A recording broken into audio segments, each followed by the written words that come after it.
training purposes. A link for today's webinar will be provided in a follow-up email. Today's presenters are myself. My name is Lisa Dunn. I'm part of the Customer Success Manager team, and with me are Lindsay Harper and Sarah Rantanen, also co-presenting along with me. Here's what we want you to get out of today's webinar.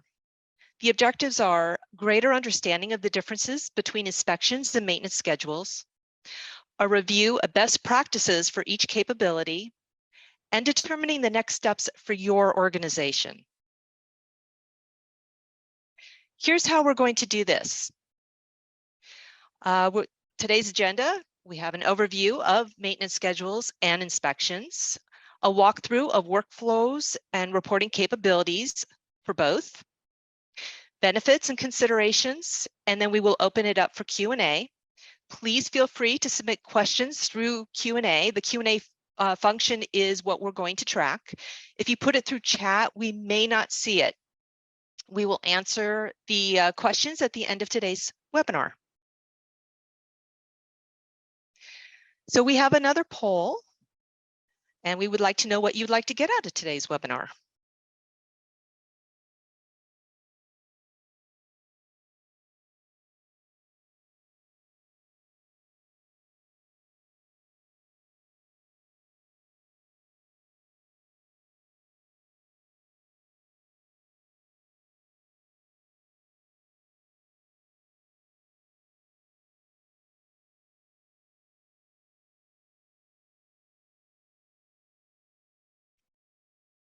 Looks like Brian Bailey has a raised hand. If you need something, please feel free to use the chat or the Q&A.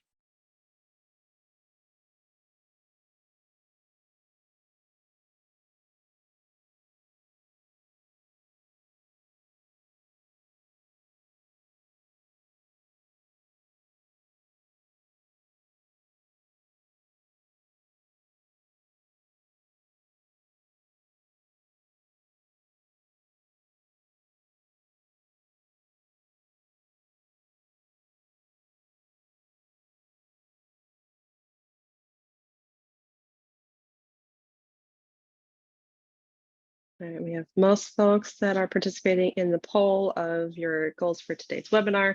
We'll keep it open for just a few more seconds, and then we'll shift into the content for the day.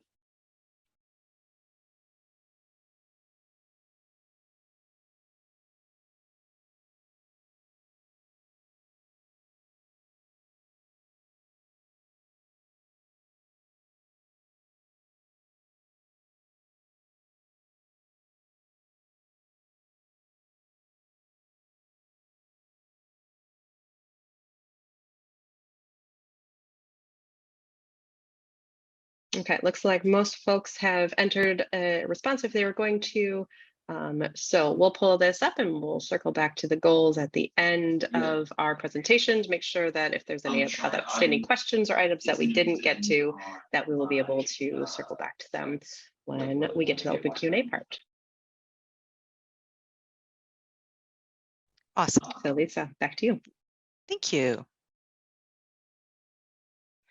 Okay. Let's start with an overview of these two applications. Both are great when there is a routine that needs to be established, and whether that routine is daily, weekly, monthly, or so on, these are the features you want to leverage when there are repetitive actions to be taken. What both applications have in common is that they can be based on priority, low, medium, high, and emergency. Both features can have a priority set, which will drive the default due date based off of your organization's priority duration settings. For example, we see emergency set for 1 day duration, high set for 3 days, medium set for 7 to 10 days, and low priority set for 30 days.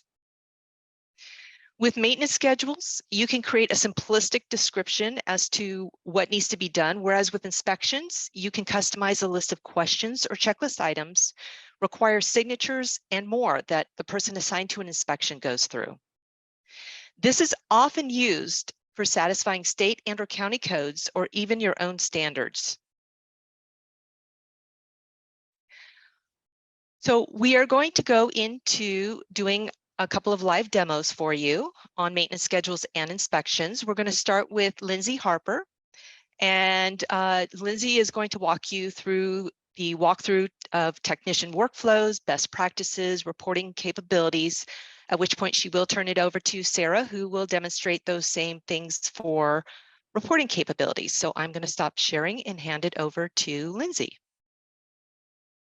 Thanks, Lisa. Good afternoon, everybody. I thank you for joining us again. As Lisa mentioned, I will be giving an overview on maintenance schedules. So using the preventative maintenance tab over here, you can toggle over and technicians will be able to see any work orders assigned to them that were generated by the maintenance schedule. Additionally, administrators will be able to see what their team is working on this week. A great tip to note with maintenance schedules is that they do not have to be associated with assets in AkitaBox. Some common examples include quarterly reminders to order equipment, annual deep cleans, and weekly ground maintenance checks. Of course, any asset that is associated in AkitaBox can be associated with the maintenance schedule as well. We encourage both technicians and administrators to get creative with it. Try to think about common tasks and what you'll be doing. For example, you can see here that some of the daily work order for plants is associated with the first floor only, as well as the daily playground equipment check is not associated with the floor at all. But as I scroll down, we can see there are multiple air handle units and quarterly checks as well. So I'm going to go ahead and click into one of these air handling units and the quarterly check. From here, you will see a brief description of the task that a technician needs to complete before they can do the work order. You can see since it is associated with an asset, you can see it here on the plan view of the map. From here, a technician can log their work and also complete it. Let's go ahead and complete this work order. So we're going to go ahead and complete it and it'll be done. From here, you can go back to the dashboard and the technician can go about their day onto the next task that they'll need to do in the AkitaBox system. For administrators, I do want to touch on the reporting. I'm going to go ahead and move over to the preventative work order tab. Something to note is that these filters are going to be sticky, so feel free to set it up in any way that you will see fit for your system. Right now I have it at year to date, but it is customizable for what you need. From here, going through the statistics, you can see everything from work orders that completed per day, the hours that are logged, the work orders, the average work order duration, the ones that are open, completed, the open and closed, and then your preventative versus reactive. Something cool to note is that the source. Here you can set it to get it just through maintenance schedules so you can track in the reporting what's going on in your organization for preventative maintenance. Something else that I wanted to point out is going back to the maintenance schedule tab itself is that you can filter it by active or canceled. Clicking into a quarterly check again, we can go ahead and see the description again, but from there we can see all currently open work orders with this maintenance schedule, as well as any closed work orders itself and have the history there for administrators. So that's a brief overview on maintenance schedule itself. So I'm going to pass it over to Sarah to talk about inspections. Cool, thanks, Lindsay. Okay, let's take a look at similar workflow, but for an inspections program.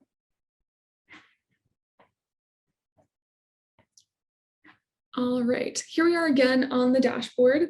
First thing you're going to notice is that both the inspections program and maintenance schedules utilize the work orders module. So they will both create work orders based on their frequencies and schedules. In the dashboard under mine, I again can get to my air handling unit inspection from right here.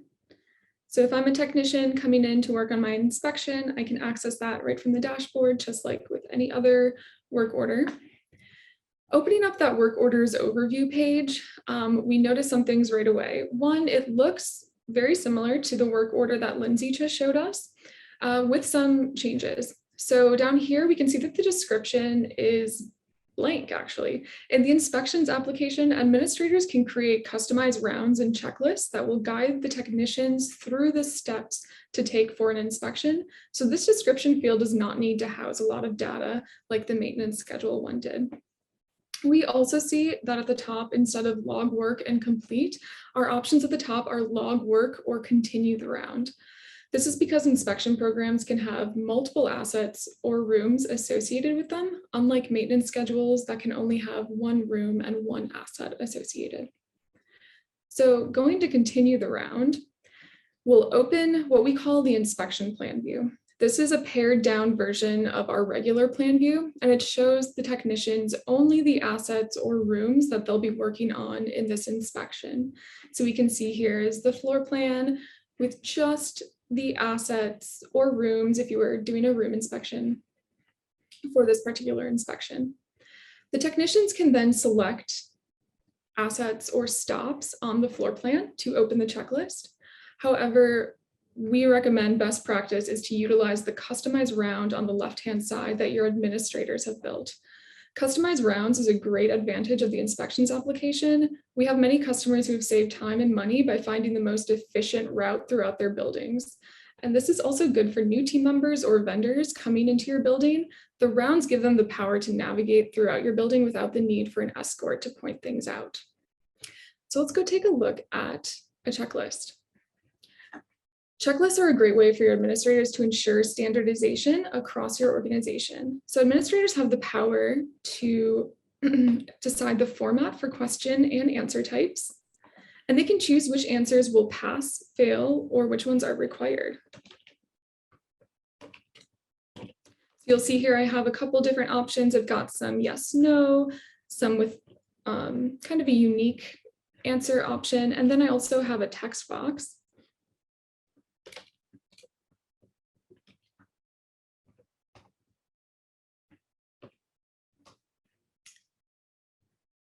We can go ahead and complete that. If a technician sees an issue while working on an inspection, let's say in this case, maybe they noticed an unusual noise or vibration, they can create a reactive work order right from within the inspection stop. So coming down towards the end of the checklist, we've got the work orders right here. We can add a reactive work order.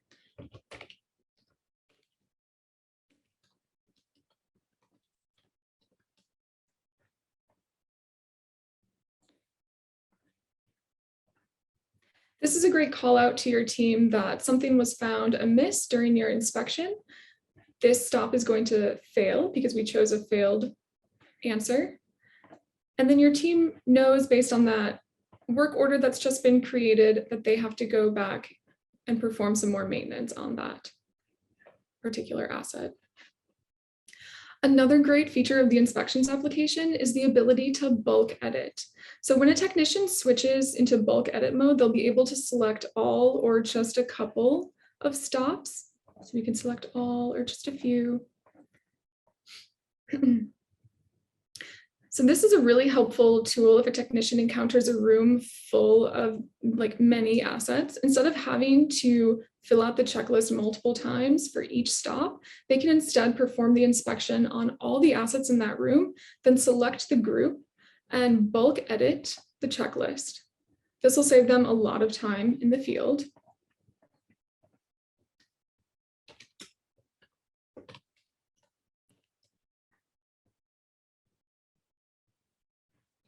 Bulk edit capability is also optional, so administrators can choose to enable or disable bulk editing based on your organization's needs.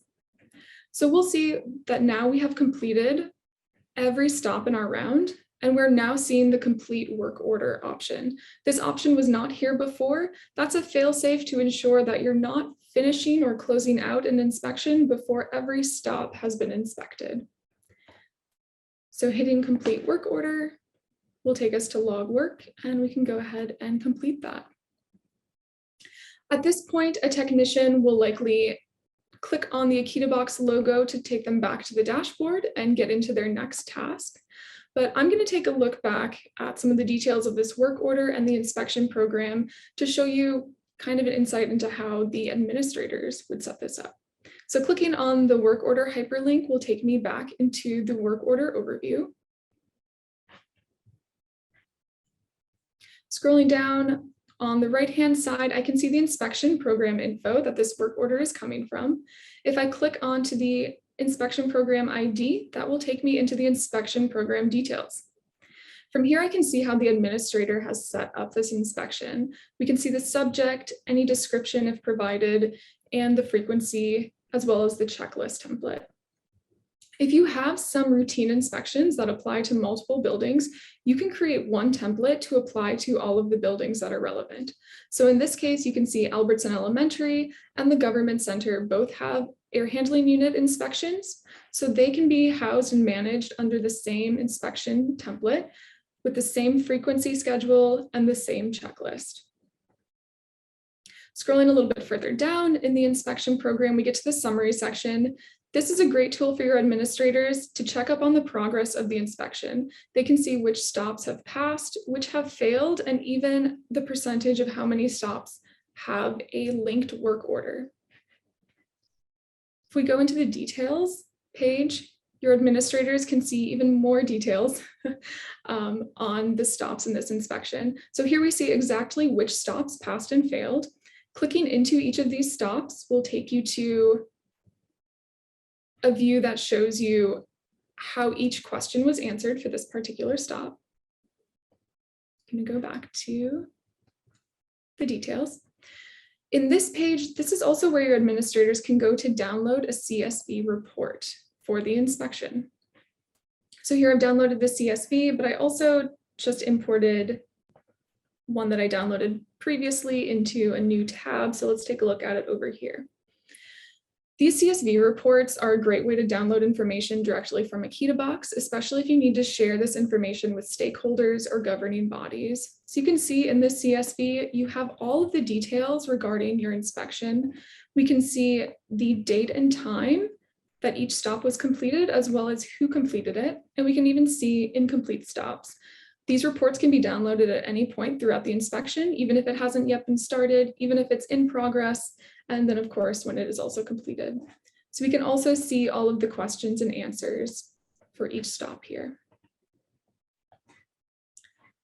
All right, this has been a quite quick overview of the advantages of our inspections application. I'm going to hand it back over to Lisa now. Thank you so much.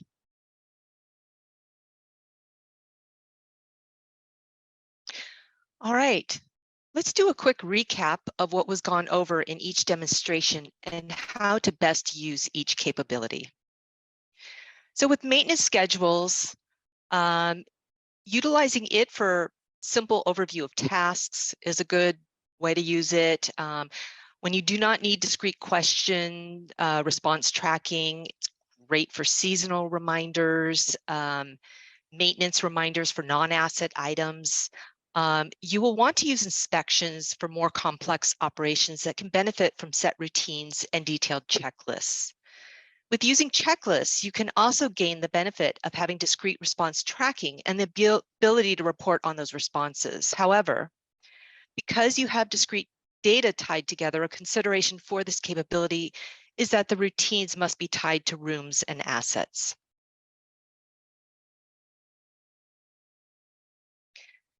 Let's look at the capabilities side by side in a different way.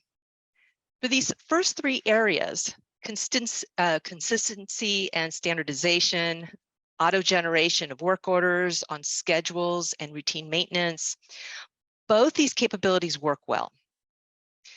The benefits specific to inspections are as follows. You can create one work order for 30 different assets, which creates efficiency as you don't need to then close out 30 different work orders. If a stop fails during an inspection, a work order can be created right then and there to make sure the failure is addressed. You can set up and report on inspections that span multiple buildings. This ensures your technicians follow the same procedure across your organization. Lastly, it's easy to get employees up and running with inspections due to the clearly stated stops and instructions. There are a couple of considerations with regards to inspections. First, you are the experts in your facilities and know what codes and regulations to follow for your county, township, or state. So there is an autonomy on your part in setting this up. It's also optimized to be used on a tablet device.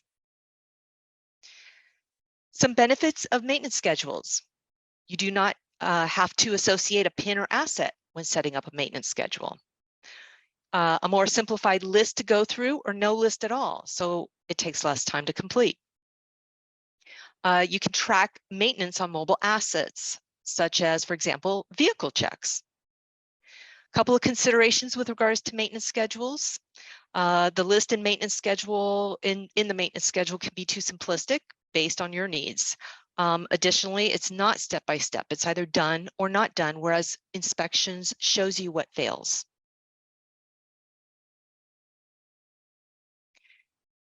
We have a couple of creative examples for you to look at. You can choose which capability works best for your facilities and the complexity of tasks you need to track. This first example shows how evaluating your playgrounds can be presented in two different ways to your technicians with two different levels of complexity.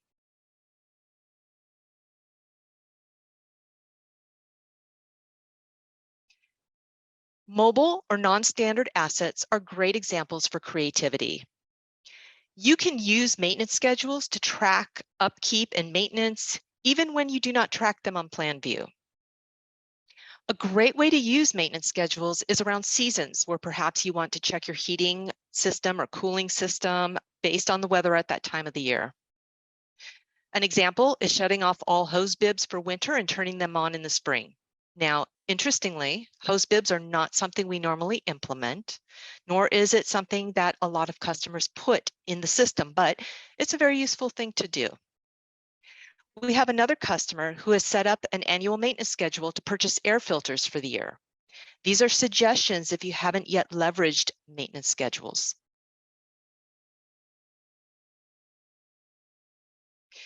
Reviewing your organization's operational procedures is highly influential in determining how you may want to use maintenance schedules and/or inspection checklists. Think about actions your team undertakes on a regular basis and establish monthly schedules for them so they have an official record of what is getting accomplished.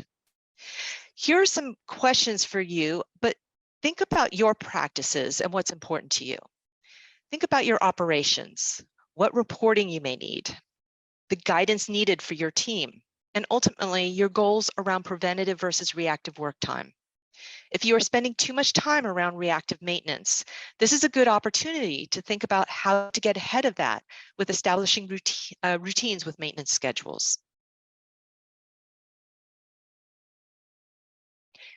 Think about what else you can standardize with these capabilities. Get creative with it. You can add more standardization across all types of non-traditional assets or workflows to increase your visibility and tracking. Take time to think about your weather patterns and set up actions that need to be taken based on those. One customer has a daily maintenance schedule around walking the playground and inspecting the equipment. Again, think about actions taken on items that are not necessarily assets in the software, but that you are attentive to.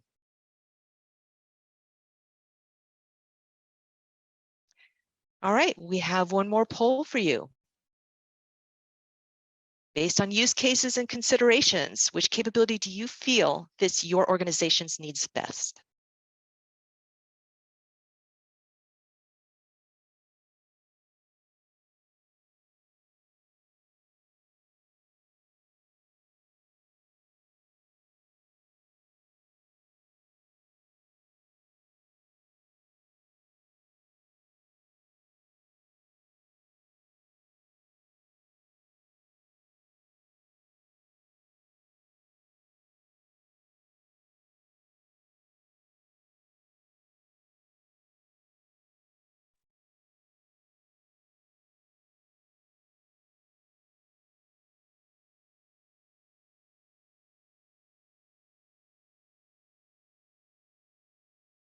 All right, looks like all of our responses are in. So hopefully you guys are seeing the results there, where it looks like vast majority of organizations need both of these capabilities, which is fantastic. They both have their place of use. Awesome.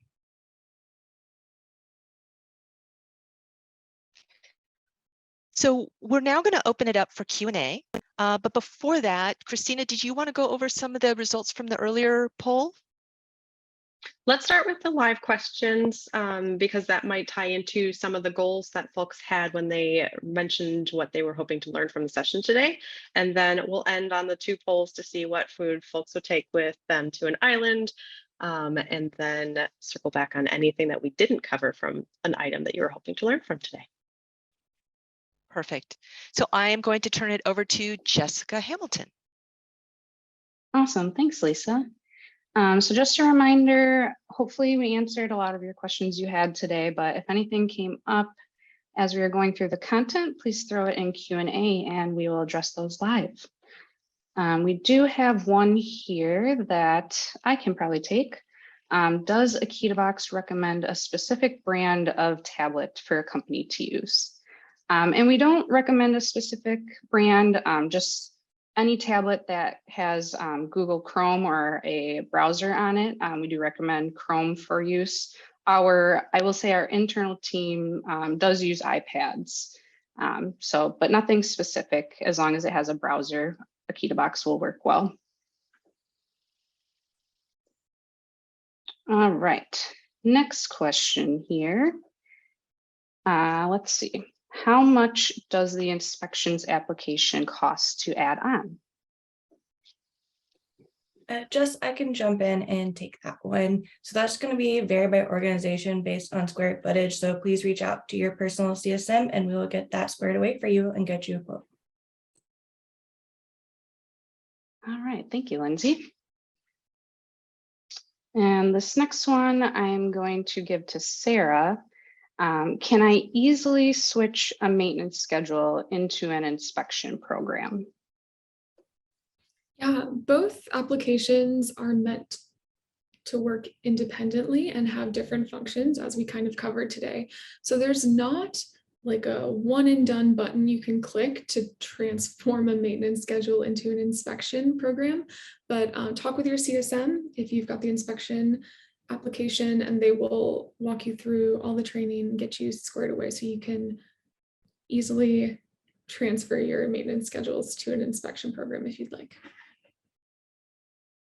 Great, thank you. Yeah, as we saw with inspections, there's multiple different question types that can be utilized. So we really urge you to, explore the power of inspections and to figure out the best way to get those set up in the program.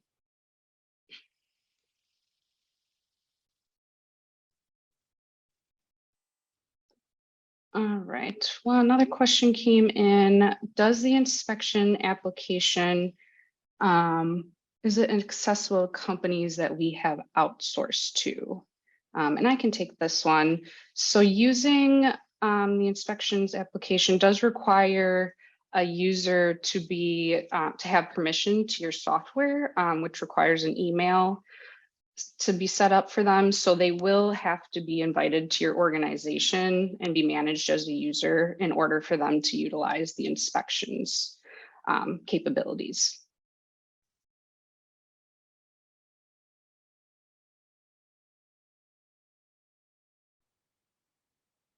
All right, that is currently all of the questions.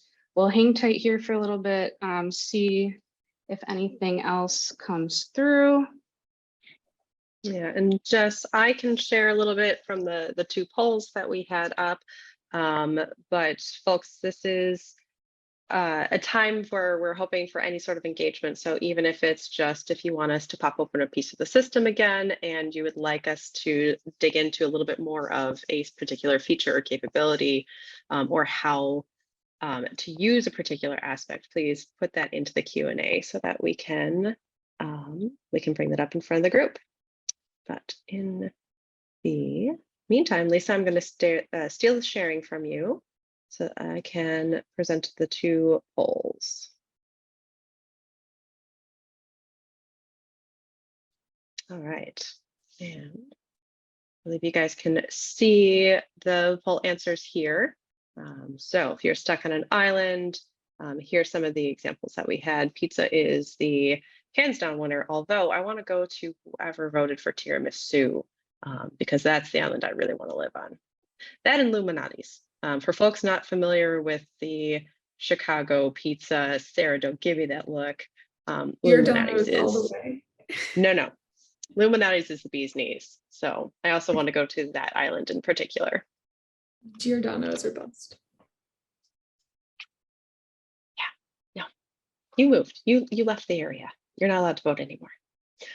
All right, so second poll that we had of what you're hoping to learn from our overview of some of the benefits, general capabilities, a lot of information.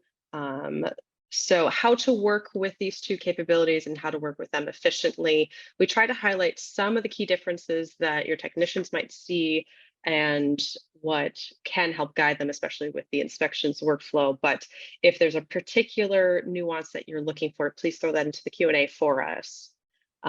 Setting up maintenance schedules in particular, if that's something that folks are interested in seeing more of the admin side of how to create either of these two functions. We intentionally did not show the creation of these two capabilities as part of the session today. However, we've got plenty of time, so we can absolutely jump into that at the end here. Better utilization, more usage of the system, solving customer pain. Again, we tried to highlight some of the ways that it can help your team members either be consistent or have very similar approaches to the work that they are doing. But if you have a particular organizational or operational challenge, we really want to dig into those customer examples with you while we have the live audience on the line here. So I'm being intentionally a little bit vague about some of these things, so I'm hoping that we can get some more questions about how this applies at your organization that might be inspiring to another group that is on the line as well here. Unfortunately, I don't have $1 million. If I did, I would probably share some, but maybe not all with you. All right, Jess, looks like our Q&A is getting pretty populated, so I'm going to stop sharing in case one of the ladies needs to pop into the system again so that we can address some of these questions. Yeah, awesome. Sarah, I'm gonna shoot this over to you. We have some questions on kind of the types of the question types that you can incorporate in your checklists and how those are built. So if you wouldn't mind showing us the checklist interface from an admin perspective. Yeah, totally. I saw someone was curious how to set up that. Just a template in general. So let's take a look at that. So again, this is something that only your administrators will be able to do. If we go into organization settings, this is something that only administrators have access to. So from within organization settings under work orders, because again, remember both of these systems use the work orders module, we can find checklist templates and round templates. That's where you'll build the two different components. And they are separated because round templates are based on the specific assets or rooms that you have in a particular building. So round templates are specific to each building, whereas checklist templates kind of go across the board of your entire organization. You can use a checklist template throughout any building, but obviously air handler 19 might only exist in Albertson Elementary and not in the government center. So let's take a look. Here we have the list of checklist templates that are already created. And if I click into one of these, this air handling one that we looked at in the demo, we can see kind of the background or the guts of how we set this up. So first, what we have done is we've chosen an answer type, in this case, a single select option. We typed in the question or just the checklist item, and then we chose our own answer types, and then we chose whether they pass or fail. I'm not currently in the edit mode, so it's giving me a block sign. If I click on edit, then I could go in here and I could edit this. I could change the answer type or say that done is actually a failed response. I'm going to go down to the bottom and add a new question. So here you can see the different options we have for question types. We can do a heading, multi-select, radio select, signature, single select, statement, text box, and then we have quick yes, no, or yes, no, and A options. These two at the bottom, if I click on that, it doesn't allow you to choose whether yes passes or fails. These are just quick options for, you need yes, no, and A, and you want them to have the standard pass or fail. If I were to do the same thing with multi-select though, would type in my question and then I could say yes, and yes is failing, no, no is passing, and you could keep typing in answer options. You'll see also there are some circles and squares on the side here. This is where you also have your administrators, of course, also have the option to choose a pre-selected answer. Not something I went over in the demo, but this is something that can also save time by having answers pre-selected, so your technicians can go through and only touch the answers that maybe failed, or if there's a different answer than what was pre-selected. This is a lot in the background, but this is a general overview of how checklists are set up. Once you've made changes or put in your checklist questions, you would hit save, of course. Great, thank you. And while I have you in this area, actually, there's another question that came in regarding permission groups and kind of what they mean in the software. And Sarah, if you wouldn't mind going over to the permission groups tab. Yes. So yeah, when you first get up and running with AkitaBox, there will be default permission groups of administrator, manager, technician, and vendor with some default permissions, but these are totally customizable to meet your organization's needs. Administrators, they will have all the power. That one can't be, that's the only one that can't be customized. But the other ones you can remove and add permissions as you see fit for that group.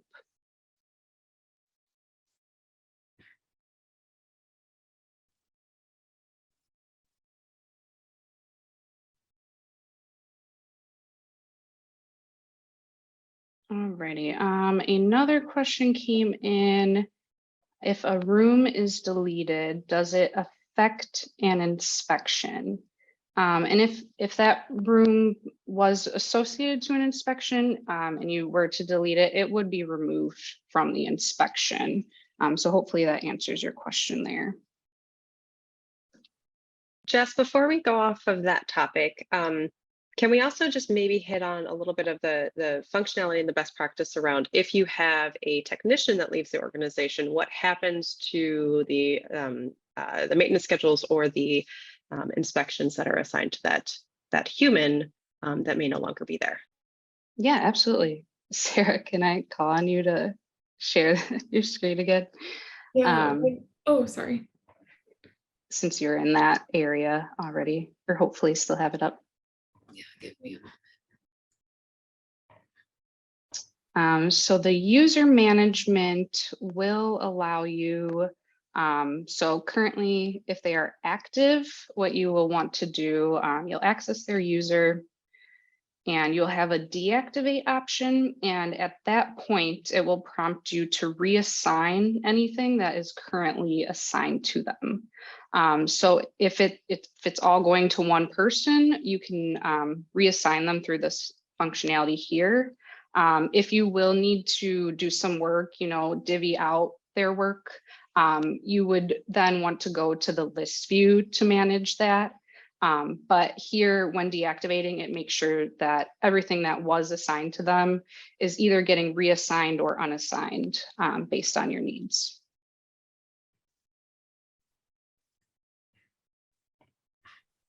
Awesome.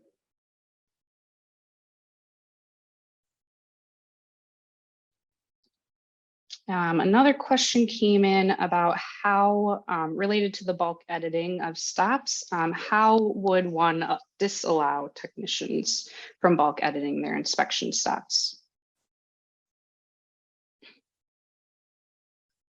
Sarah, do you want to answer that one? Oh yeah, definitely.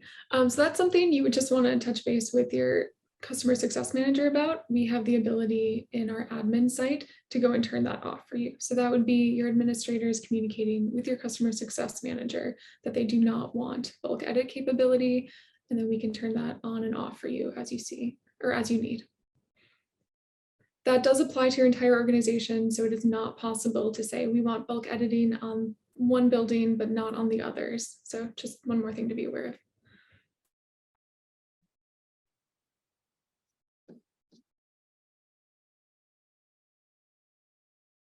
All right, and that is currently all of the questions. All right, so there's one from Scott. Are you able to track an individual's performance as far as completed tasks and time taken to complete? And the short answer is yes, you definitely can do that. Does someone have AkitaBox report or AkitaBox open that can share their screen? Sorry, I was on mute. I can do that, Jess. Awesome. Okay. Moving that over. I'm currently in the reporting section here, and I do have it set by an individual building because I do think that's a little bit easier just for viewage as of right now. And under the assignee portion, it's gonna be right here. You can click whichever viewer you would like to see, and you can get all the information for all their work orders, their preventative work orders, the reactive, and all their service requests, and you're able to track it by activity, work orders completed, reactive versus preventative, and you can set it by a custom date of when you would like that employees to see what they're doing. You can also at any time go to the print feature here and pull the report and have that either via email or if you need to present it for any information you would need. Did that answer your question, Jess? Yeah, I believe so. Someone said Sarah rocks. Wasn't a question, but wanted to put that out there. All right. We also have a question from Jill and Deshawn. Yeah, so Jill asked if she could upload a Excel spreadsheet and have data reflected in AkitaBox. Currently, we don't have functionality for users to import Excel files on their own. That is a functionality we are hoping to develop later on, but if you do have those kinds of needs, reach out to your customer success manager and we can talk about how we can help in a mass data upload kind of situation. All right. And another question here. Can a technician create a secondary work order if they find an issue on site and get approval?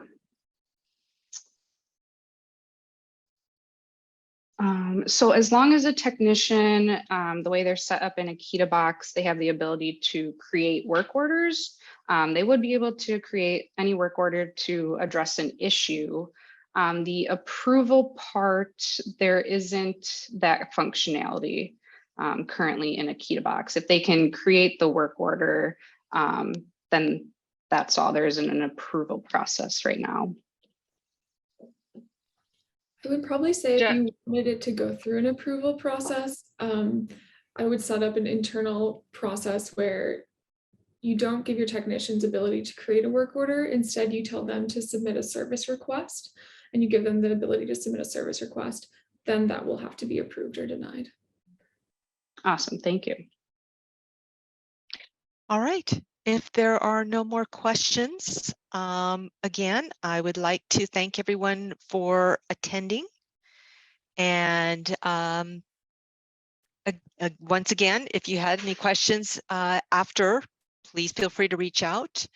Have a great afternoon. Thank you.